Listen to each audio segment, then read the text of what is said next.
खंड के विभिन्न प्राथमिक विद्यालयों के शिक्षकों के लिए खंड शिक्षा सभागार में 6 दिवसीय बुनियादी साक्षरता और संख्या ज्ञान प्रशिक्षण का शुभारंभ खंड शिक्षा अधिकारी डॉक्टर भास्कर चंद्र बेबिनी के द्वारा किया गया। इस दौरान खंड के प्राथमिक शिक्षकों को हिंदी भाषा को सिखाने के लिए सुनना, बोलना, पढ़ना और लिखना के अंतर्गत मौखिक भाषा विकास, ध्वनि जागरूकता, डिकोडिंग, पठन पाठन, पढ़कर समझना और समझ के साथ पठन लेखन अंकों का ज्ञान, गणित में संख्यात्मक ज्ञान बिंदुओं के बारे में जानकारी दी गई। वहीं अध्यापिका रमा की मोठी ने कहा कि इस प्रशिक्षण का मुख्य उद्देश्य मौखिक भाषा का विकास, संख्याओं का ज्ञान सहित विभिन्न विषयों पर 6 दिनों तक प्रशिक्षण दिया जाएगा। ये जो बुनियादी साक्षरता और संख्या ज्ञान है, सबसे पहले तो इसका एक लक्ष्य निर्धारित किया गया है कि 2025 तक जो कक्षा 3 तक के बच्चे हैं, फाउंडेशनल स्टेज से लेके और कक्षा 3 तक के बच्चे, उनको संख्या ज्ञान और अक्षर ज्ञान अच्छी तरह से आ जाए। वो अर्थ के साथ पढ़ना, लिखना, समझना और गणितीय संक्रियाएं करना सीख जाए।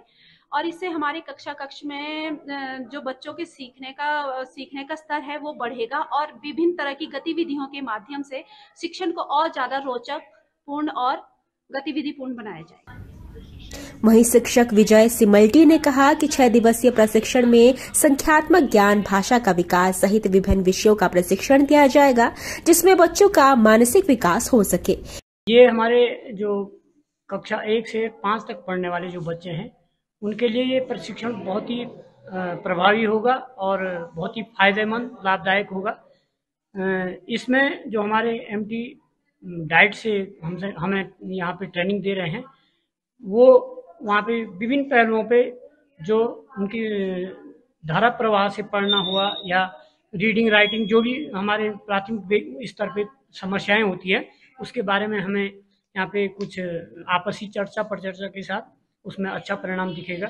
बुनियादी साक्षरता यानी कि बच्चे को पढ़ना आता है, पढ़ने को तो बच्चा पढ़ रहा है, पर क्या वो समझ रहा है कि वो क्या पढ़ रहा है? तो यानी कि जो हिंदी में उसका बुनियादी साक्षरता के जो कौशल हैं, उनको वो प्राप्त कर पा रहा है या नहीं। इस अवसर पर 80 से अधिक प्राथमिक विद्यालयों के अध्यापक मौजूद रहे।